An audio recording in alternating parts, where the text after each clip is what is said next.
sa Iglesia ni Cristo ay ipinagbabawal din ang pag-asawa sa hindi ninyo kapanampalataya? Mga kaibigan, kung may pagbabawal man ng pag-aasawa sa Iglesia ni Cristo, hindi po ang bawal ay yung pag-aasawa per se.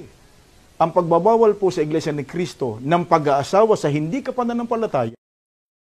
Yon. Aral ng INC, Iglesia ni Cristong Tatag ni Felix Manalo, na di pagbabawal sa pag-asawa sa hindi kapananampalataya. At alam nyo ba, noon pa man binanata na ang simbahang Katoliko na ang silibasi ng mga kaparian, obispo at Santo Papa ay sa demonyo daw. Kaya nga po, alang-alang sa lahat ng mga sumusubaybay sa atin, kapatid na Rene, basahin natin sa Biblia. Kung may binabanggit man po sa Biblia at talaga namang meron, ukol sa pagbabawal ng pag-aasawa, yun po ba'y kaninong aral? Aral po ba ito ng Panginoon Diyos? Tinityak natin, kapatid na Michael. Aral yan ng kalaban ng Diyos. See? Ang di pag-aasawa ay aral daw ng kalaban ng Diyos. Paano ngayon? Hindi ba't sa Iglesia ni Cristo ay ipinagbabawal din ang pag-asawa sa hindi ninyo kapanampalataya? Di. Ibig ba sabihin na ang INC ay may aral na galing sa kalaban ng Diyos? Di kapag tataka mga kapatid, dahil alam naman natin, ginagamit lang nila ang pangalang Iglesia ni Cristo, pero sa likod niyan, sila'y tatag ni Felix Manalo. Ating tatalakayin ito, samahan ninyo ako. Kasi mga pag palaging inulit-ulit ay magmukha talaga ang katotohanan para sa ating mga kapatid na kulang ang kaalaman. Ang pagkadaya ay maranasan sa iba't ibang paraan. Pero napakasakit pag madaya tayo sa pananampalataya. Dahil nanganib pati ang ating kaluluwa. Viva Cristo Rey! Pro Dio et Ecclesia! Kumusta sa lahat nating mga suking taga-subaybay? Welcome. At kumusta sila si Father Ri Balungkit diyan sa Queenship of Mary Paris, no? Sa Diocese o Cotabato, sa mga lay ministers, bago lang kami natapos sa sinagawang renewal of lay ministers, mga more than 90 o more than 80, no? Almost 90 diyan sa Riviera Retreat House sa Davao City. Sa lahat ng mga suking taga-subaybay, welcome po. At bago tayo papasok sa punto por punto mga kapatid, tatalakayin natin itong grabing banat ng INC noon pa man sa simbahang Katoliko. Pero ayon sa kanilang kaanib na yung pagbanat daw ng INC ay upang lang gamiting content sila. Pero matagal na nila ginagamit yung pag-chap-chap ng mga aklat Katoliko. Pakinggan mo na natin. Kasi mga kababayan, mga kapatid, ang nakikita po namin kaya may mga ganong post na nalilikha sa social media ay dalawa lang. Una, alam nila na kapag isinangkot nila ang Iglesia ni Cristo sa kanilang content, talagang dadami ang kanilang views, tataas ang kanilang engagement. Dahil alam nila kung paano mag-react ang mga kaanib sa Iglesia ni Cristo kapag ang Iglesia ni Cristo na ang ginagawan ng mga bintang at pagpaparatang. Yan. Pag Iglesia ni Cristo na umano ang ginawa ng pagbibintang at pagparatang. Kaya nga, di tayo magtaka kung bakit mula noong naitatag sila ni Felix Manalo, grabe talaga ang banat nila sa simbahang Katoliko. Una, dahil alam nila na maraming mga Katoliko ang kahit nasa tunay na iglesyang tatag ng ating Panginoon Jesucristo, ang Iglesia Katolika na siyang tunay na Iglesia ni Cristo, maraming mga kapatid nating mga Katoliko na kulang ang kaalaman sa tunay na pananampalataya. Kaya, fides quarens intellectum, faith seeking understanding. Diba? Isa sa matinding banat ng INC, itong paggamit nila sa sulat ni San Pablo kay Timoteo. Sa unang Timoteo, pakinggan muna natin sila si Michael Sandoval, mga ministro ng Iglesia ni Kristong Tatag ni Felix Manalo. Kaya nga po, alang-alang sa lahat ng mga sumusubaybay sa atin, kapatid na Rene, basahin natin sa Biblia. Kung may binabanggit man po sa Biblia at talaga namang meron, ukol sa pagbabawal ng pag-aasawa, yun po ba'y kaninong aral? Aral po ba ito ng Panginoon Diyos? Tinityak natin, kapatid na Michael. Aral yan ng kalaban ng Diyos. Kaya ang sumusunod sa aral na yan, ang sinusunod nila, ang kalaban ng Diyos. Ganitong nakasulat sa unang Timoteo 4:1 hanggang 3, ngunit hayag na sinasabi ng Espiritu na sa mga huling panahon, ang iba'y magsisitalikod sa pananampalataya at mga kikinig sa mga espiritong mapanghikayat at sa mga aral ng mga demonyo. Sa talata 3, na ipinagbabawal ang pag-aasawa at ipinag-uutos na lumayo sa mga lamangkati na nilalang ng Diyos upang tanggapin na may pagpapasalamat ng mga nagsisisampalataya at nangakakaalam ng katotohanan. Sa mga talatang binasa po natin ng ukol sa pagbabawal ng pag-asawa, aral yan ng mga demonyo. Hindi. Yun, aral daw ng mga demonyo. Paano ngayon? Di po ba sila din may aral na di mag-aasawa sa di kapanampalataya? Hindi ba sa Iglesia ni Cristo ay ipinagbabawal din ang pag-asawa sa hindi ninyo kapanampalataya? Oh, so, kung meron silang aral na hindi mag-aasawa sa hindi kapananampalataya at hindi pag-aasawa ay aral sa demonyo, abay, lilitaw na ang Iglesia Tatag ni Felix Manalo ay matatamaan sa doktrina na palagi nilang binabato sa simbahang Katoliko. Di po ba? Acknowledge muna natin ang mga nag-comment ngayon. No? Si Jose, wag lang kayong magsalita ng masakit para sa ating mga kapatid. Ha? Si Johnny Limasag, si Rick, si Marisa Makahilos, si Rick, si Chado Kun, si Delphine Rabago, si Chado Kun, Julian Ho. Hello po, Brother Wendell. Kumusta po? Watching from New York. Hello kapatid. Ingat kayo dyan. Si TC Florentin, Iglesia ng 10% ni Manalo. Si Remigio Espinosa, sinong tumalikod? Di ba yung mga sikta? Oo, sila talaga dahil yun ang katuparan sa unang Juan, Kapitulo 2, versikulo malinaw yan, 18-19. Nandito na ang mga antikristo. Sila'y galing sa atin, ngunit sila'y humihiwalay sa atin upang makilala na sila'y hindi talaga kasama natin. Oh, sino ang humihiwalay? Di po ba sila mismo? Si Rick, sabi niya, lihim at kabulaanan ng Iglesia ni Cristo ni Felix Manalo, aklat isinulat ng dating diakono na si Dr. Biliano Gabriel Jr. Yes, meron ako niyan. Oh, meron ako sa naturang aklat.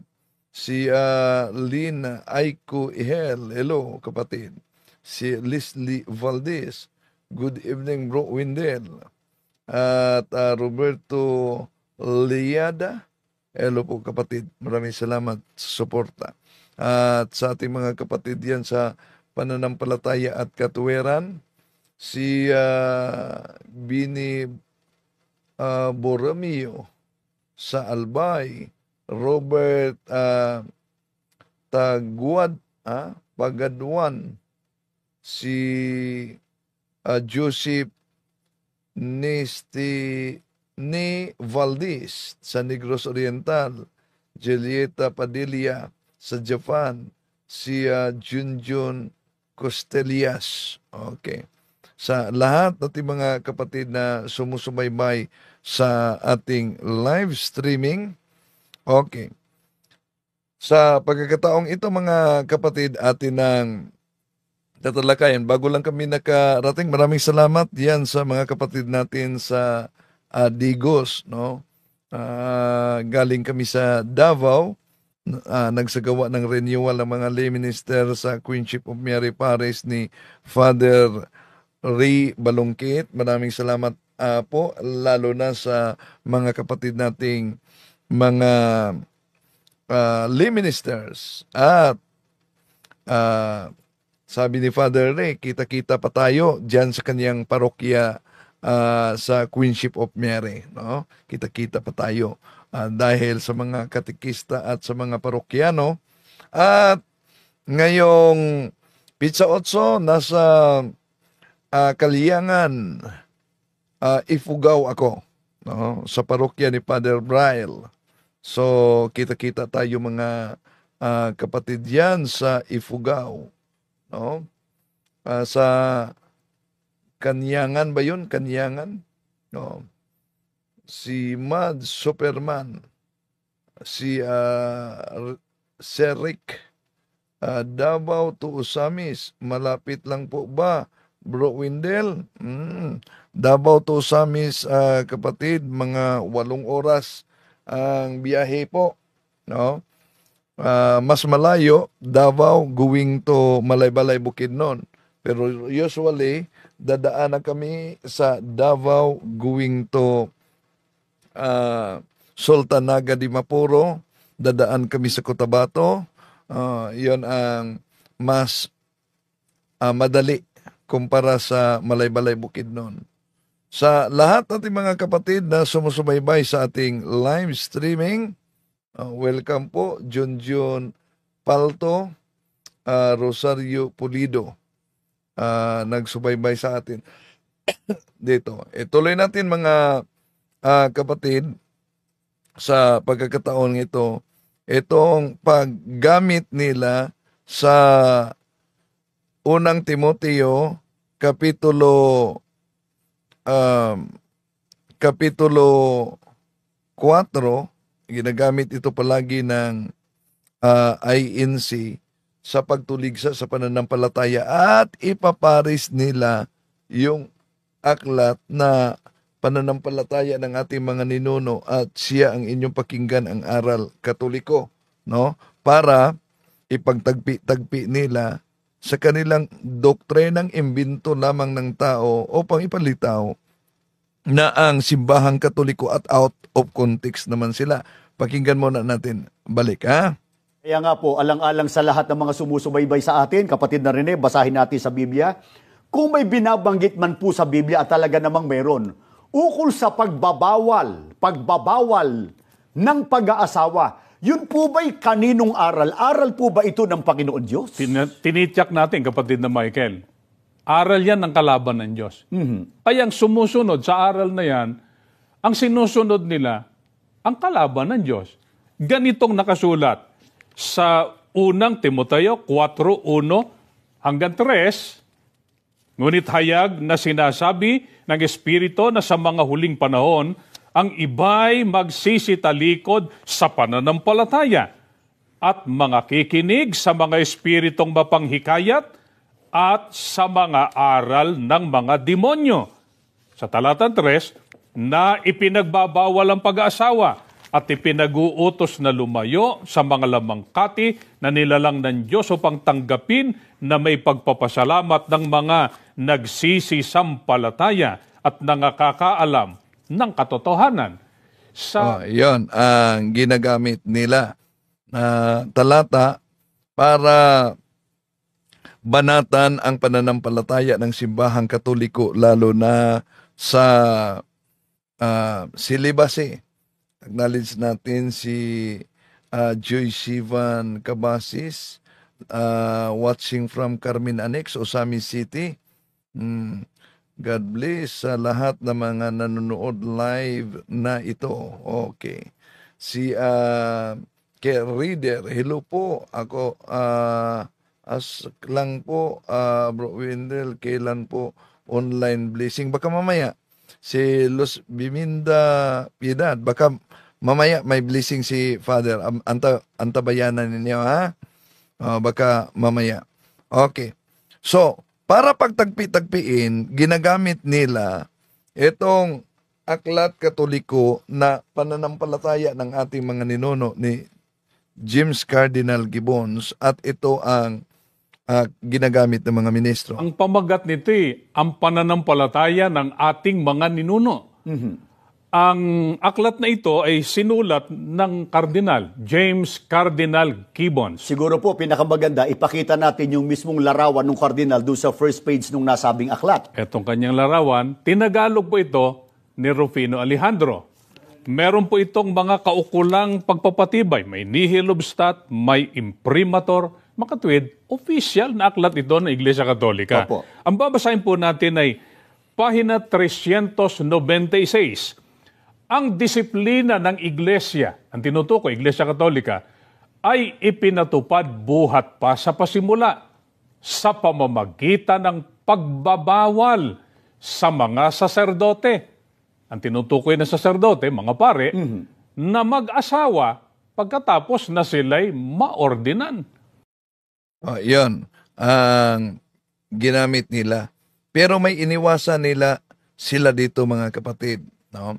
Totoo naman na mabasa yan, pero iniwasan nila itong bahagi nito, ang pahina 396. Iniwasan nila ito. Bakit? Dahil para ipalitaw nila na talagang ipinagbabawal ng simbahang Katoliko ang pag-asawa at pagtagpi-tagpiin nila na itong pagbabawal na ito ay sa demonyo. Bakit? Dahil may karugtong, iniwasan nila. Ito po, mga mahal na kapatid, no? Ang kanilang iniwasan ng mga unang araw ng iglesia dahil sa kadalangan ng may mga bukasyon sa hanay ng mga walang asawa. Ang mga lalaking may asawa ay tinatanggap sa pagpapari. Datapuwat, sila'y inuutosang mamuhay ng hiwalay sa kanilang mga asawa pagkatapos na sila'y maordinan, gaya ng ating mababasa sa iba't ibang kanon. Yon ang iniwasan nila na karugtong, no? Para pagtagpi-tagpiin ang unang Timoteo kapitulo 4 versikulo 1 ituloy sa 3 na ang nakasulat ay, ngunit hayag na sinasabi ng Espiritu na sa mga huling panahon ang iba'y magsisitalikod sa pananampalataya at mga kikinig sa mga espiritong mapanghikayat at sa mga aral ng demonyo na nagbabawal, na ipinagbabawal ang pag-aasawa at ipinag-uutos na lumayo sa mga lamangkati na nilalang ng Diyos upang tanggapin na may pagpasalamat ng mga nagsisisampalataya at nangakakaalam ng katotohanan. So, dito, ipaparis nila ang pagtagpi-tagpiin nila itong aklat na siya ang inyong pakinggan.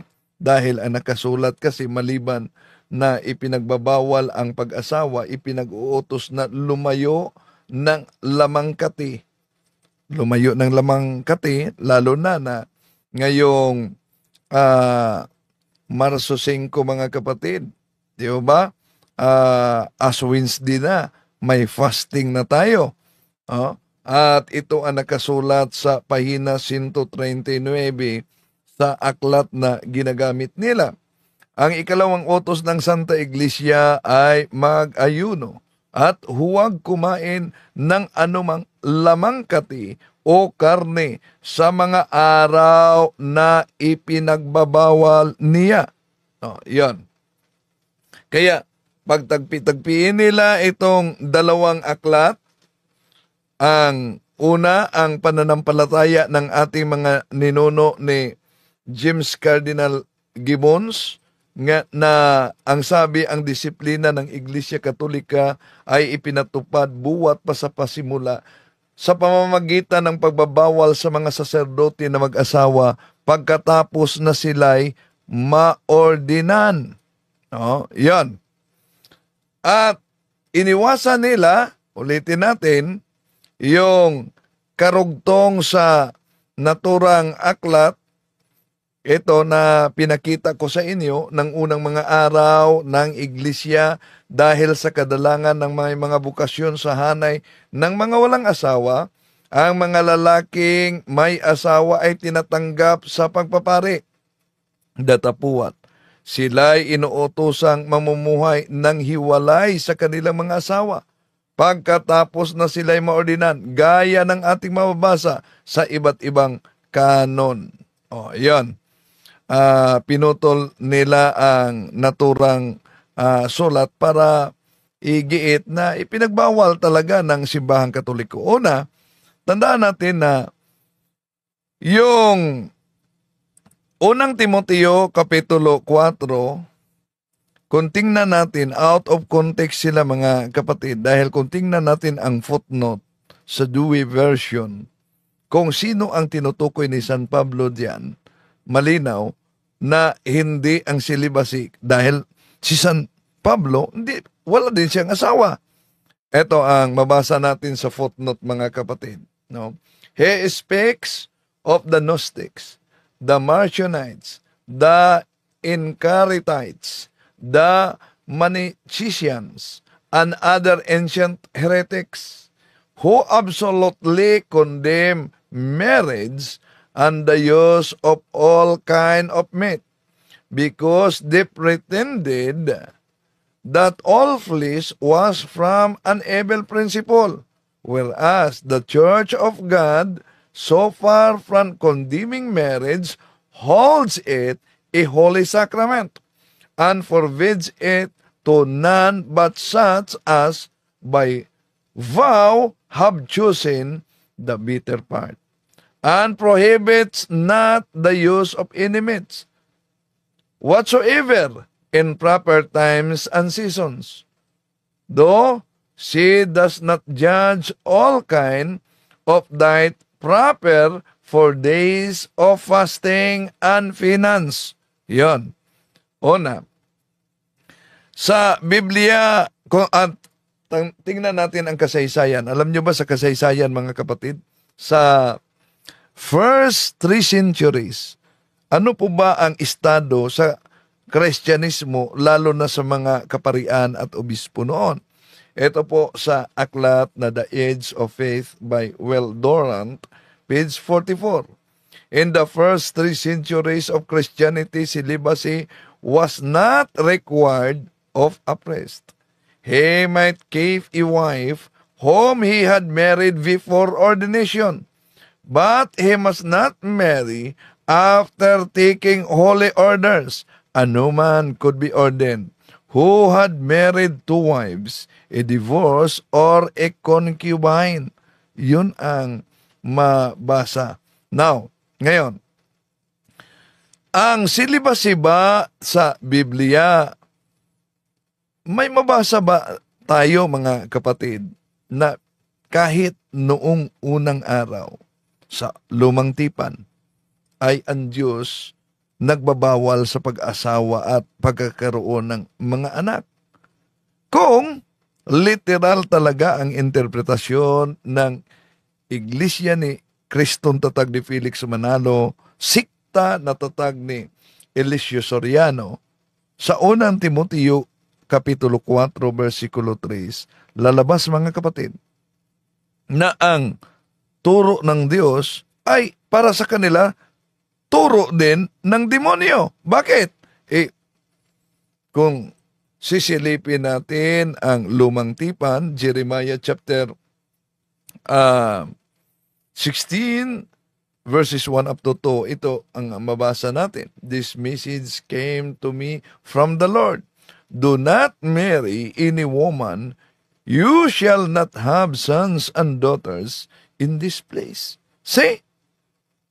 Napakalinaw mga kapatid. Kaya, dito natin malaman na hindi lahat na pagbabawal sa pag-asawa saklaw sa unang Timoteo Kapitulo 4, versikulo 1 hanggang 3. Kaya kung nagbawal man ang Diyos sa nabasa nating talata, Jeremias Kapitulo 16, versikulo 1 hanggang 2, may dahilan ang Diyos. Di po ba? Ganon din ang mga pare sa Santa Iglesia Apostolika Katolika Ruana. Kung hindi sila nag-aasawa, di po yan sa pilitan mga kapatid. Sariling pagpili yan para ialay ang kanilang buhay sa simbahan.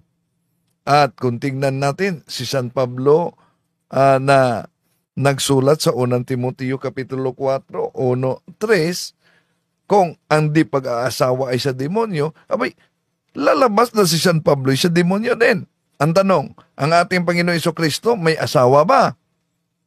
Di po ba wala? Kung ang kanilang argumento na ang di pagkakaroon ng asawa ay sa demonyo, ilalabas na ang ating Panginoon Jesucristo dahil walang asawa ay sa demonyo din. Si San Pablo na may nagsulat sa unang Timoteo Kapitulo 4, 1-3, ano po ba yung estado niya? Unang Timoteo Kapitulo 7, versikulo 8. Ito naman ang masasabi ko sa mga walang asawa at sa mga byuda, mabuti pa sa kanila ang mananatiling walang asawa tulad ko. See? Napakalinaw dito mga kapatid. Ang sabi ni San Pablo, mabuti pa na walang asawa tulad ko. Bakit? Ano ang dahilan? Ituloy natin mga kapatid ang mabasa sa unang Korinto Kapitulo Kapitulo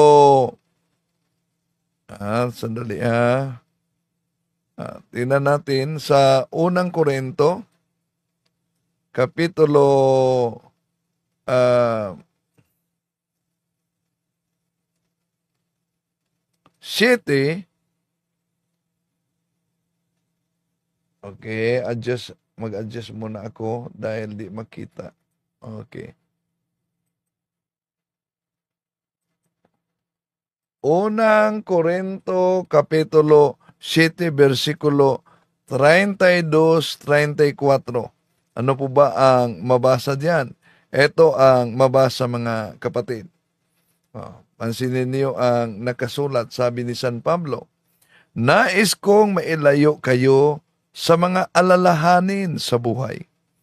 Ang pinagkakaabalahan ng mga lalaking walang asawa ay ang mga gawaing ukol sa Panginoon, kung paano niya mabibigyan ng kaluguran ang Panginoon.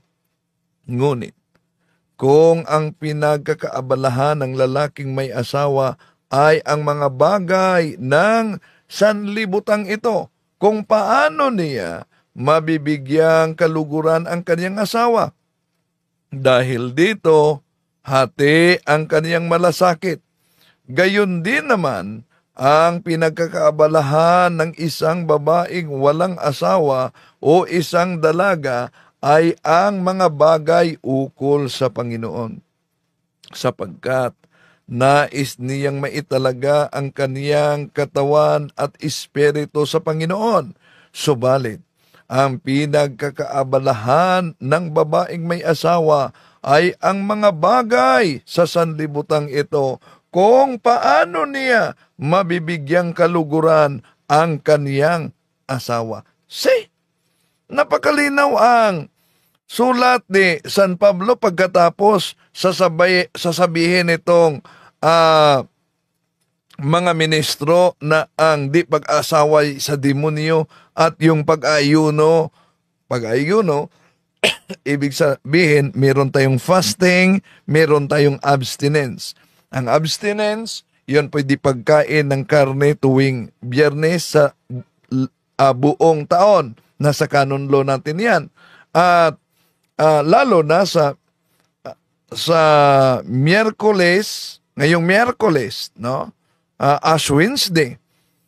Pero, andi ba pagkain ng karne o lamang kati, mga kapatid, sa demonyo ba yan? Tingnan natin ang sabi ni San Pablo. Unang Korinto 8:13. Kaya nga, kung dahil sa pagkain ay itinutulak ko sa pagkakasala ang aking kapatid, hindi na ako kakain ng karne upang hindi siya magkasala.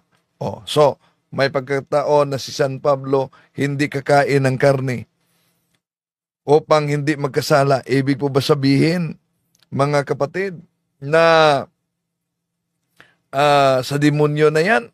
Anong aral ng ating Panginoon Jesucristo? Sino ang dapat tatanggap sa kaniyang mga aral at turo?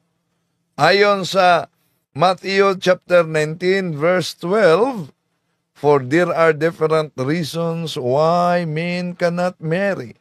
Some because they were born that way. Others because men made them that way. And others do not marry for the sake of the kingdom of heaven. Let him who can accept this teaching do so. See, sino daw umano ang makatanggap sa kaniyang aral? Yung di nag-aasawa para sa kaharian ng Diyos. Bakit? Ano ang purpose ayon kay San Pablo? Sa demonyo ba yan? 1 Corinthians chapter 7 verse 32, I would like you to be free from worry. An unmarried man concerns himself with the Lord's work because he is trying to please the Lord.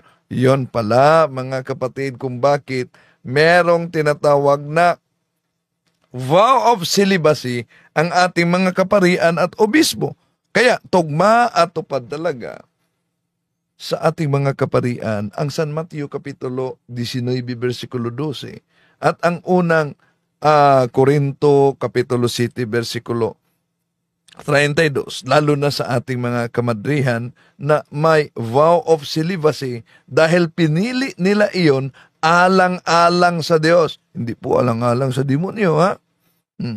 At kung tingnan nga natin ang mabasa diyan sa Pahayag Kapitulo 14, versikulo 4, ito ang mga lalaking nanatiling malinis at hindi nagkakaroon ng anumang kaugnayan sa mga babae.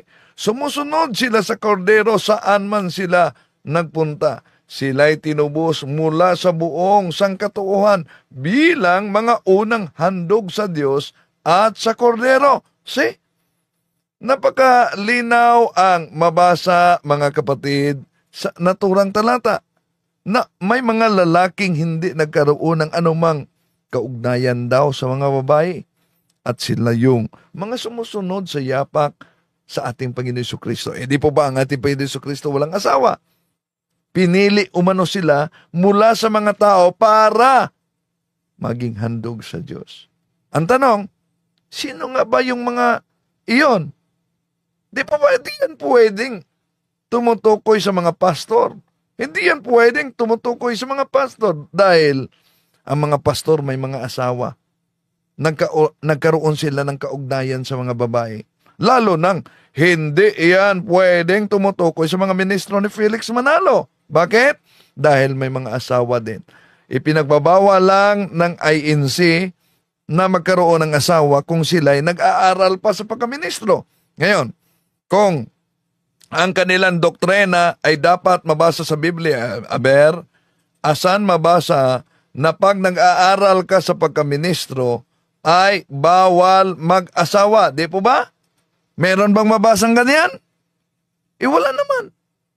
So, kaya yung Pahayag Kapitulo 14, versikulo 4 na binasa natin mga mahal na kapatid, na ang nakasulat ay ito ang mga lalaking nanatiling malinis at hindi nagkakaroon ng anumang kaugnayan sa mga babae. Sumusunod sila sa kordero saan man sila magpunta. Sila'y tinubos mula sa buong sangkatuan bilang unang handog sa Diyos at sa mga kordero. At sa kordero. So, napakalinaw na ang mga itong tinutukoy, hindi ito mga pastor ng siktang tatag lamang ng tao. Hindi ito mga ministro sa siktang tatag ni Felix Manalo. Dahil sila may mga asawa. Saan yan tumutukoy? Walang iba. Kundi sa ating mga kaparian, mga kaobispuhan na may vow of celibacy. Di ba?